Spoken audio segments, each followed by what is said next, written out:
नमस्कार साथियों, आप सभी का स्वागत है आपके अपने YouTube channel HSSC think tank में। साथियों, जैसे कि आपको पता है फिजिक्स में हम 6-7 यूनिट कर चुके हैं और आज हम एक जो नई यूनिट लेके आए हैं जिसका नाम है वेव्स यानी कि तरंगे।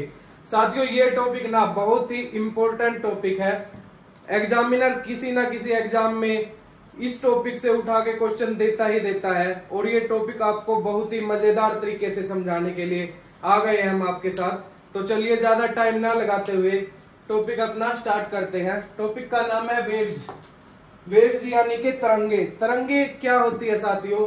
किसी भी मीडियम में वाइब्रेशन के कारण जो डिस्टरबेंस उत्पन्न होती है ना, डिस्टरबेंस प्रोड्यूस होती है, उसे हम तरंगे कहते हैं। यानी कि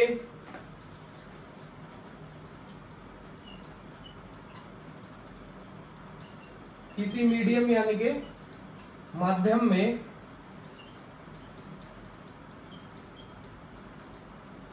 वाइब्रेशन यानी कंपन के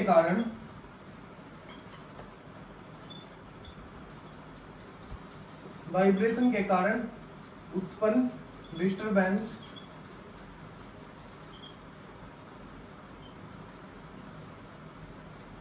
तरंग कहलाती है या वेव्स कहलाती है।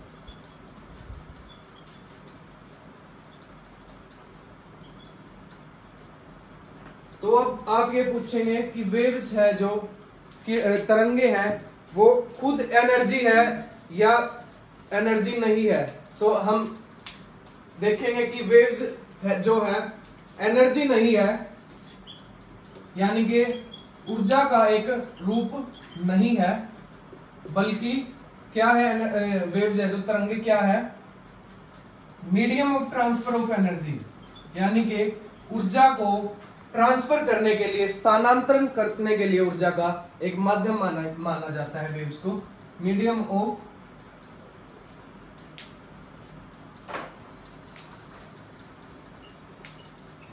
ट्रांसफॉर्मेशन ऑफ एनर्जी, यानी ऊर्जा को स्थानांतरित करने के लिए एक माध्यम कहलाती है वेव्स। तो अब हम बात करेंगे साथियों वेव्स के कितने प्रकार होते हैं। तो हम देखेंगे एक ग्राफिकल रिप्रेजेंटेशन की सहायता से हम देखेंगे वेव्स के कितने प्रकार होते हैं और इसके जो प्रकार है उनके आगे कितने प्रकार है, या इसके टाइप को आगे कितने सब कैटेगरी में डिवाइड किया गया है। तो देखते हैं साथियों, वेव्स जो है तरंगे हैं, इसको बेसिकली या मूल रूप से दो भागों में बांटा गया है साथियों। नंबर 1 है मैकेनिकल वेव्स, नंबर 2 है नॉन मैकेनिकल वेव्स।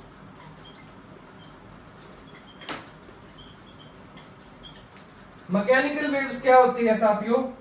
इन्हें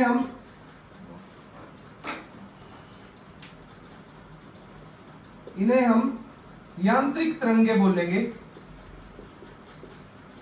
और नॉन मैकेनिकल जो वेव्स हैं उन्हें हम गैर यांत्रिक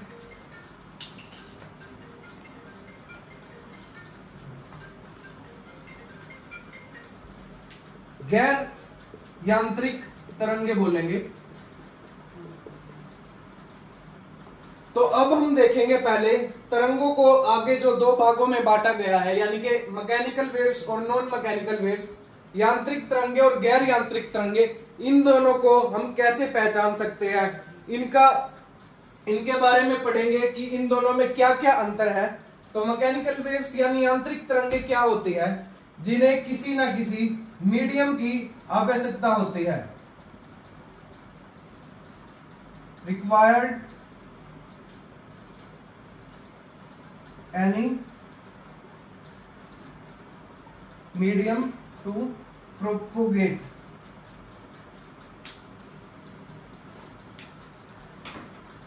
यानी कि यांत्रिक तरंगे जो होती है उन्हें किसी न किसी माध्यम की आवश्यकता होती है प्रोपोगेट करने के लिए, ट्रेवल करने के लिए, यानी एनर्जी को एक प्लेस से दूसरे प्लेस पे स्थानांतरित करने के लिए, ट्रांसफॉर्म करने के लिए उन्हें किसी न किसी माध्यम की आवश्यकता होती है। तो उन वेव्स को हम क्या कहेंगे? मैकेनिकल वेव्स यानी कि यांत्रिक तरंगे। अब बात करते हैं हम मीडियम की। हम बार बार वेव्स में भी हमने देखा, मीडियम के बारे में बात किया, मैकेनिकल वेव्स में इसमें भी देखा हमने कि मीडियम की जरूरत पड़ रही है। तो ये मीडियम क्या है साथियों? मीडियम यानी माध्यम, ये 3 प्रकार का हो सकता है साथियों। सॉलिड हो सकता है, लिक्विड हो सकता है और गैसियस फॉर्म में भी हो सकता है, यानी कि एयर भी हो सकता है। यानी यांत्रिक तरंगे इन तीनों मीडियम में ट्रेवल कर सकती है, प्रोपोगेट कर सकती है। तो ये हमने कुछ पढ़ा यांत्रिक तरंगों के बारे में। जैसे कि एग्जाम्पल के तौर पे अगर हम ले यांत्रिक तरंगों का एग्जाम्पल अगर हम ले तो साउंड वेव्स यानी कि ध्वनि की तरंगे जो है वो मैकेनिकल वेव्स होती है। यानी ध्वनि की तरंगों को ट्रेवल करने के लिए, प्रोपोगेट करने के लिए किसी न किसी माध्यम की आवश्यकता जरूर पड़ती है साथियों। दूसरा एग्जाम्पल अगर हम ले अर्थक्वेक के जो वेव्स है ना, अर्थक्वेक यानी भूकंप की जो तरंगे हैं, वो कौन सी तरंगे है साथियों? वो भी मैकेनिकल वेव्स है। यानी उन्हें भी किसी न किसी सॉलिड, लिक्विड या गैस, किसी भी इन तीनों में से किसी भी माध्यम की आवश्यकता पड़ेगी ट्रेवल करने की। तो वो तरंगे हमारी कहलाएंगी मैकेनिकल वेव्स यानी कि यांत्रिक तरंगे। अब आगे बढ़ते हैं नॉन मैकेनिकल वेव्स की तरफ में, यानी गैर यांत्रिक तरंगे। गैर यांत्रिक तरंगे कौन सी होती है साथियों? देखेंगे। सबसे पहले तो अगर डिफरेंशिएट करें हम दोनों तरंगों को, दोनों वेव्स को, मैकेनिकल और नॉन मैकेनिकल वेव्स को, तो जो मेन पॉइंट है जो इनको डिफरेंशिएट करता है, जो इनको अलग करता है एक दूसरे से, वो ये है कि नॉन मैकेनिकल वेव्स को किसी भी मीडियम की जरूरत नहीं होती ट्रेवल करने के लिए, यानी कि do not required any medium to propagate.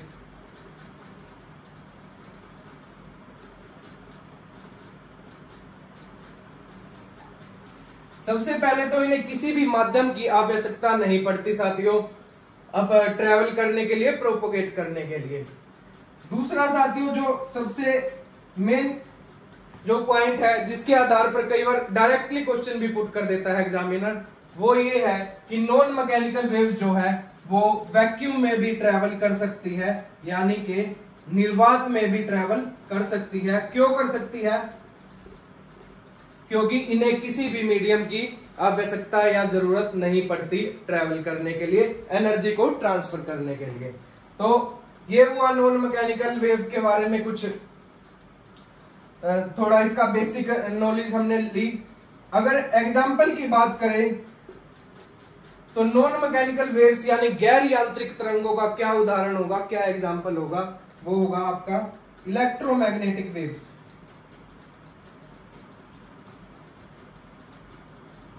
Electromagnetic waves जिन्हें हम कहेंगे विद्युत चुंबकीय तरंगे।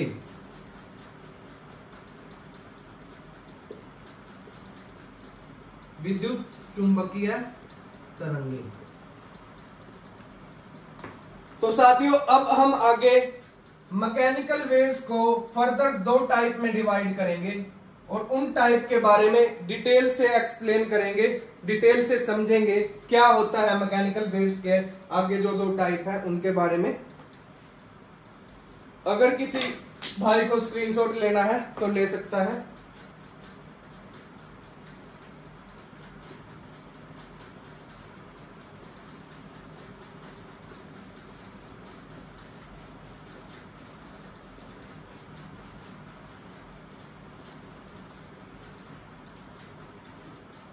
तो दोस्तों अब हम पढ़ते हैं मैकेनिकल वेव्स के यानी यांत्रिक तरंगे जो है उनके जो 2 टाइप है उनके बारे में हम डिटेल से अभी पढ़ेंगे। यांत्रिक तरंगे, एक टाइप तो है साथियों इसका लॉन्गिट्यूडिनल वेव्स,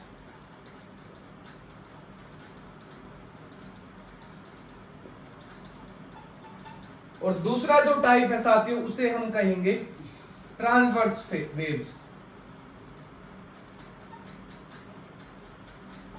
अगर बात करें हिंदी भाषा की तो जो लॉन्गिट्यूडिनल वेव्स है इन्हें हम कहेंगे अनुदैर्घ्य तरंगे,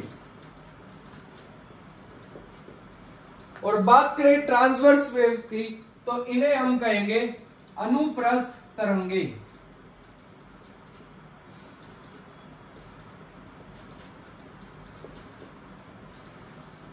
तो दोस्तों स्टार्ट करते हैं लॉन्गिट्यूडिनल वेव्स के बारे में पढ़ना, यानी अनुदैर्घ्य तरंगे जो है उनके बारे में अब हम डिटेल से पढ़ेंगे। क्या होती हैं ये तरंगे, क्यों इनके बारे में हमें पढ़ना जरूरी है, क्या इनसे हमें जानकारी मिलेगी, दैनिक जीवन में इन तरंगों को हम कहाँ देख रहे हैं, कहाँ सुन रहे हैं, कहाँ इन तरंगों का उपयोग कर रहे हैं, सब कुछ समझेंगे, साथ बने रहिएगा। तो स्टार्ट करते हैं लॉन्गिट्यूडिनल वेव्स के बारे में। लॉन्गिट्यूडिनल वेव्स के बारे में अगर बात करें हम तो सबसे पहले इन दोनों तरंगों को आपस में डिफरेंशिएट करने के लिए जो मेन पॉइंट वो है, इसमें जो वेव्स मोशन है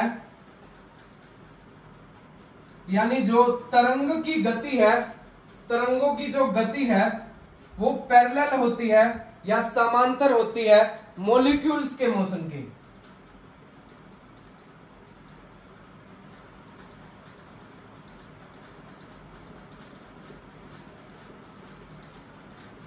जो मीडियम, जैसा कि आप सभी को पता है, मैकेनिकल वेव्स को ट्रेवल करने के लिए, प्रोपोगेट करने के लिए किसी न किसी मीडियम की आवश्यकता पड़ती है। तो उस मीडियम के जो मॉलिक्यूल्स होंगे ना,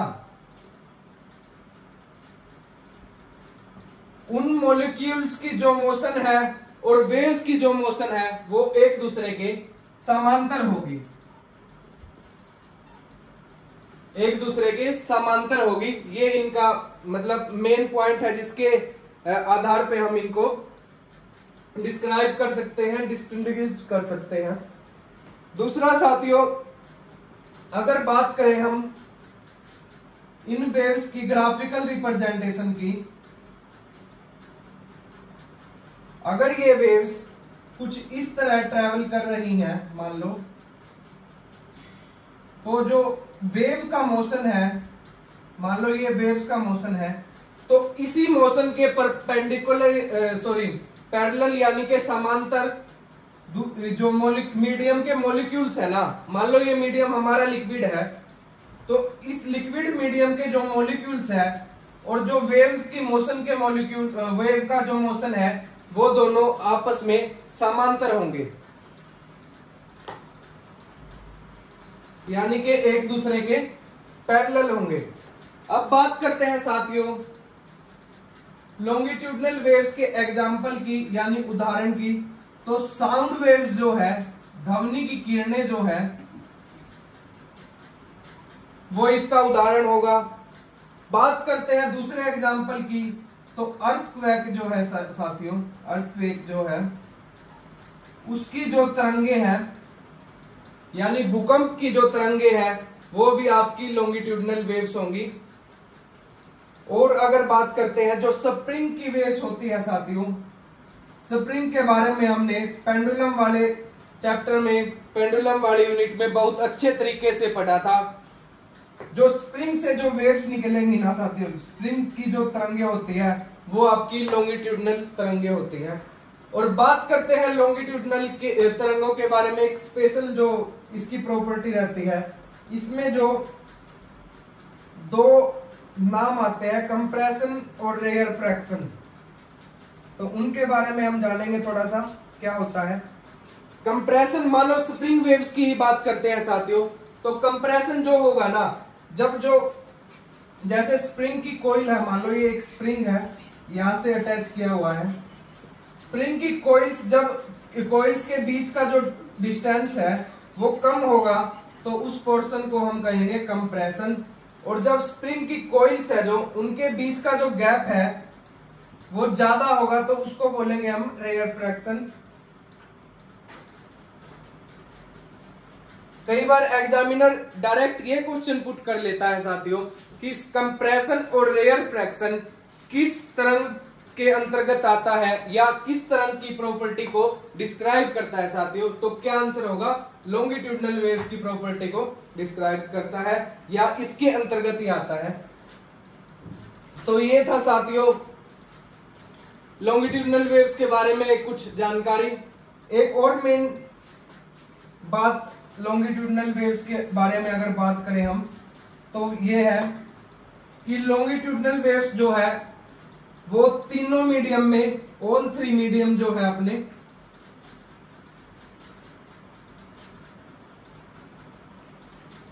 यानी कि सॉलिड,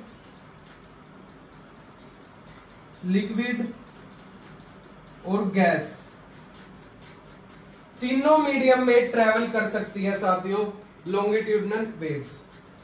तो ये था साथियों लॉन्गिट्यूडनल वेव्स के बारे में कुछ जानकारी, कुछ अहम जानकारी कहेंगे हम। अब बात करते हैं साथियों हम ट्रांसवर्स वेव्स की, जिसे हम अनुप्रस्थ तरंगे भी बोलते हैं। तो जो मेन पॉइंट इसके बारे में होगा साथियों वो ये होगा कि इसमें जो वेव्स का मोशन है, यानी तरंगों की जो गति है, वो परपेंडिकुलर होगी जो मीडियम के मॉलिक्यूल्स है, मीडियम के मॉलिक्यूल्स की जो मोशन है, यानी कि तरंग की जो गति है वो लंब स्वरूप होगी या परपेंडिकुलर होगी मीडियम के जो मॉलिक्यूल्स की मोशन है उनके। तो बात करते हैं साथियों एग्जाम्पल की, तो लाइट वेव्स है यानी कि प्रकाश किरणें या प्रकाश तरंगे हम बोलेंगे, तो वो कौन सी तरंगे हैं साथियों, लाइट वेव्स के अंदर आएंगी, लाइट वेव्स के अंतर्गत आएंगी। अब बात करते हैं साथियों मीडियम की, जिसमें ये ट्रेवल कर सकती है, प्रोपोगेट कर सकती है। जैसा कि लॉन्गिट्यूडनल वेव्स में तीनों मीडियम में ट्रेवल कर सकती थी तरंगे जो है, वेव्स जो है, लेकिन यहां पर जो ट्रांसवर्स वेव है ये केवल सॉलिड और लिक्विड मीडियम में ही ट्रेवल कर सकती है, यानी ऊर्जा को, एनर्जी को स्थानांतरित करने के लिए केवल दो मीडियम का ही उपयोग करती हैं, जो है सॉलिड और लिक्विड। गैसेस या एयर हम बोलेंगे तो वहां पर ट्रांसवर्स वेव का कोई काम नहीं है, वहां पर ये ट्रेवल नहीं कर पाएंगे साथियों। तो बात करते हैं साथियों इसके ग्राफिकल रिप्रेजेंटेशन की। तो ट्रांसवर्स वेव्स कुछ इस प्रकार से आपका मोशन करती हैं। यहां पर जो वेव्स की मोशन है कुछ इस प्रकार रहेंगी, और जो मीडियम के मॉलिक्यूल्स की जो मोशन है वो कुछ इस प्रकार रहेगी अपवर्ड डायरेक्शन में। तो आप देख सकते हैं जो वेव्स की मोशन है और मॉलिक्यूल्स की मोशन है एक दूसरे के परपेंडिकुलर है, यानी कि लंब स्वरूप है साथियों अब हम आगे बढ़ेंगे। इसकी ग्राफिकल रिप्रेजेंटेशन हमने देखी, इसके जो मेन पॉइंट है उनके बारे में हम देखेंगे।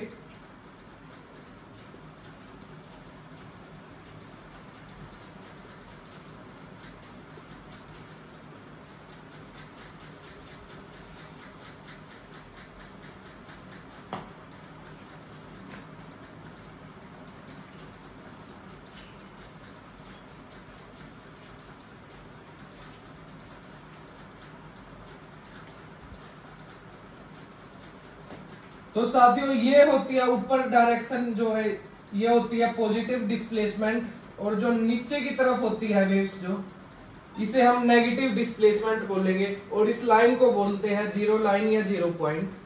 अगर बात करें हम इस पॉइंट की तो इसे हम क्रेस्ट बोलते हैं साथियों, यानी कि शिखर बोलते हैं।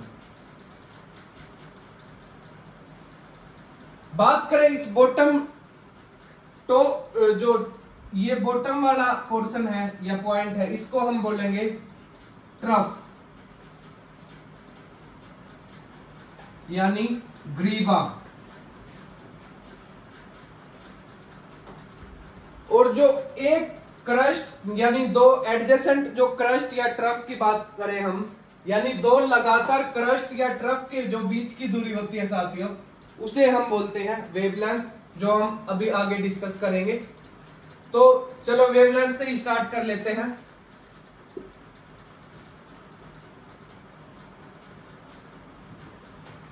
नंबर 1 है वेवलेंथ,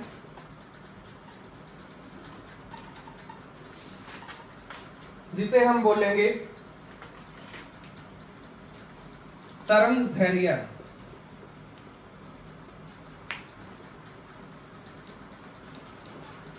तो वेवलेंथ क्या होती है दोस्तों?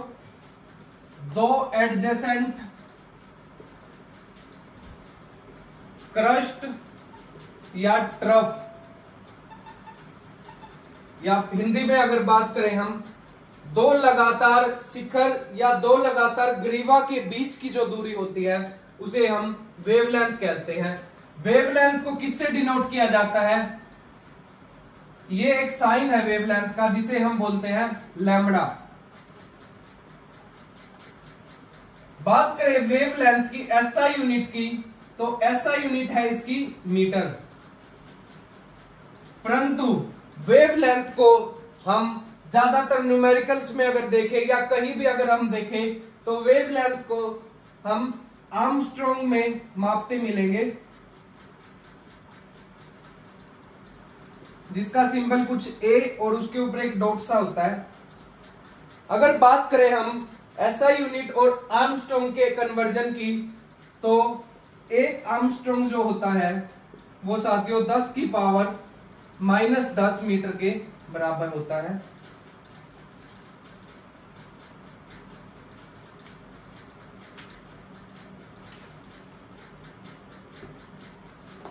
साथियों अब बात करते हैं हम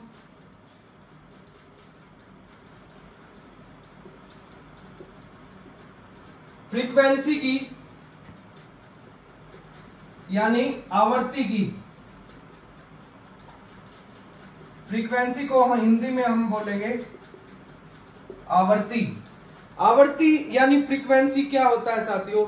number of cycle completed in 1 second, यानी 1 सेकेंड में वेव्स है कितने साइकिल कंप्लीट कर लेती है।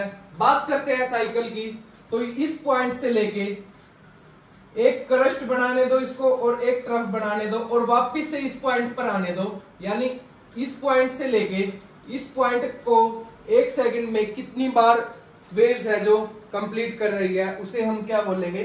फ्रीक्वेंसी बोलेंगे, यानी number of cycle completed in 1 second. वो क्या हो जाएगा? फ्रीक्वेंसी हो जाएगा, यानी आवर्ती हो जाएगा। बात करते हैं फ्रीक्वेंसी की एसआई यूनिट की, तो इसकी एसआई यूनिट आप सभी को पता है, बहुत बार हम पढ़ चुके हैं, वो होती है हर्ट्ज, HERTZ, हर्ट्ज।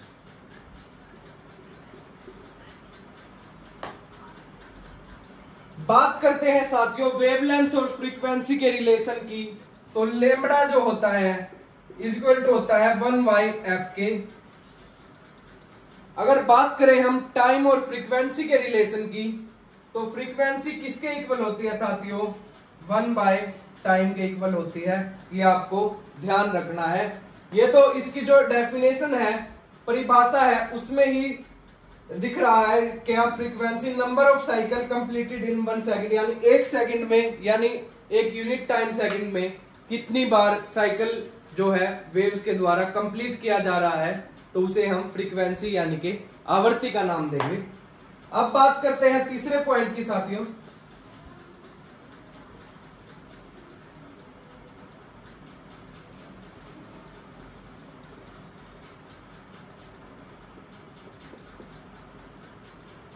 तीसरा पॉइंट है साथियों टाइम पीरियड, यानी कि आवर्तकाल।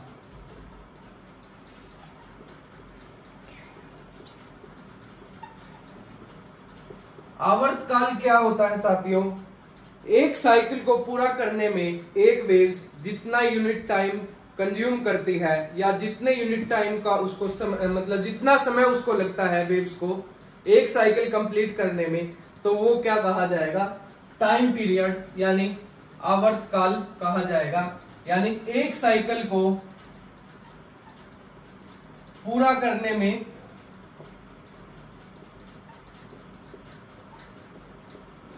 लगा समय क्या कहलाएगा, टाइम पीरियड कहलाएगा। और टाइम पीरियड जो है यानी टी से इसको डिनोट करते हैं। बात करें इसकी एसआई यूनिट की, तो आप सभी को पता है साथियों, टाइम की एसआई यूनिट सेकंड होती है। और बात करते हैं टाइम पीरियड और फ्रीक्वेंसी के रिलेशन की, तो टाइम पीरियड 1/f के इक्वल होता है। यानी टाइम पीरियड जो है 1/f यानी 1/फ्रीक्वेंसी के बराबर होता है। अब बात करते हैं हम इसके चौथे पॉइंट की, जिसे हम नाम देंगे एम्पलीट्यूड यानी कि आयाम।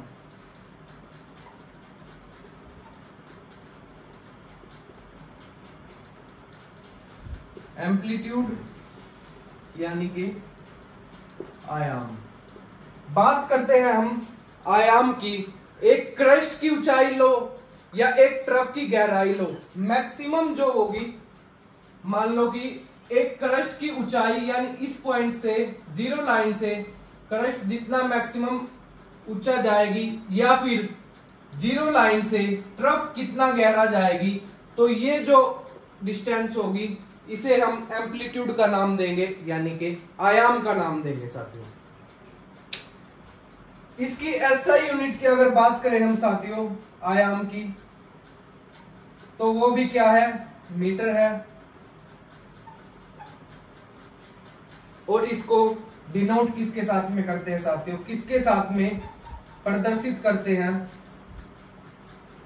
तो वो है ए के साथ हम डिनोट करते हैं। बात करते हैं साथियों लास्ट कंपोनेंट की या लास्ट पॉइंट की, जिसका नाम है स्पीड या वेलोसिटी। स्पीड की हम बात करें साथियों, या इसकी गति की अगर बात करें, तो वो क्या होगी, total distance travelled by time, यानी कि डिस्टेंस अपॉन में टाइम। तो हम बात करते हैं साथियों इस ग्राफिकल रिप्रेजेंटेशन जो वेव्स का हमने देखा था, इसमें डिस्टेंस किसके इक्वल होगी, वेवलेंथ के इक्वल होगी। वेवलेंथ यानी कि लैम्बडा, लैम्बडा बाय टाइम यानी कि टी।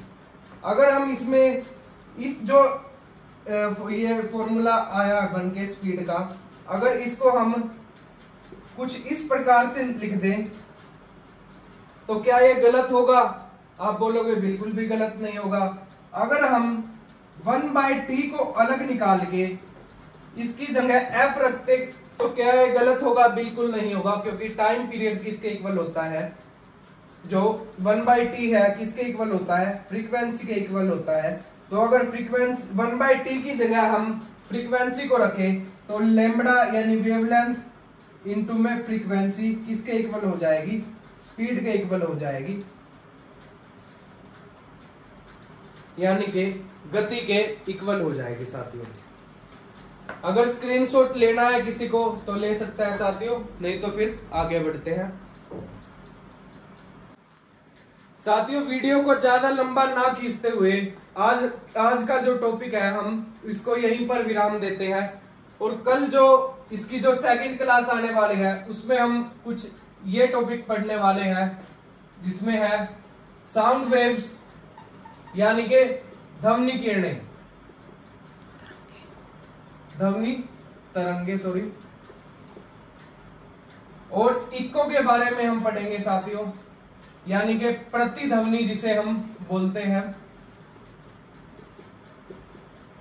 और तीसरा है ऑडिबल रेंज जो है साथियों, यानी रेंज ऑफ हियरिंग अगर हम बोले, यानी सुनने की जो रेंज है, साउंड वेव्स की, ध्वनि तरंगों की जो सुनने की रेंज है, इसमें हम पढ़ेंगे ऑडिबल रेंज जो है, इंफ्रासोनिक जो रेंज जिन्हें हम बोलते हैं, इंफ्रासोनिक वेव्स को पढ़ेंगे, अल्ट्रासोनिक या अल्ट्रासाउंड वेव्स को हम पढ़ेंगे। इनके बारे में हम डिटेल से पढ़ेंगे क्योंकि इंफ्रासोनिक और अल्ट्रासाउंड वेव्स इनके एक दो जो यूज है, जैसे कि सोनार है, सोनिक बूम है, सोनोग्राफी है, ये सारे टॉपिक जो इनकी कैरेक्टरिस्टिक्स के बेस पे होते हैं, या फिर कहें तो हम इनके जो यूज है, इनसे जो कंपोनेंट बना दिए, डिवाइसेस बना दिए हमने, जैसे हियरिंग एड है मतलब जिसको उच्चा सुनता है तो कुछ एक कान में डिवाइस लगा के रखता है, तो इनकी जो डिवाइसेस बनाए गए हैं इन वेव्स का यूज करके, उनके बारे में हम डिटेल से कल स्टडी करेंगे। क्योंकि एग्जामिनर का जो मोस्ट पसंदीदा मतलब कि बेहतरीन जो अगर क्वेश्चन कोई आएगा तो इनमें से वेव्स वाले टॉपिक्स में से इंफ्रासोनिक, अल्ट्रासाउंड और इनके जो डिवाइसेस है या इनकी कैरेक्टरिस्टिक्स क्या है, उनके ऊपर क्वेश्चन एग्जाम में जरूर पूछा जाता है साथियों एग्जामिनर के द्वारा।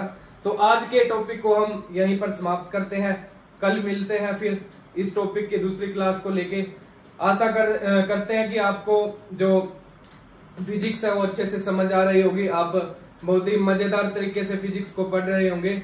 तो मिलते हैं कल की वीडियो में, धन्यवाद। वीडियो अगर पसंद आए तो लाइक करो, शेयर करो, सब्सक्राइब करो, धन्यवाद।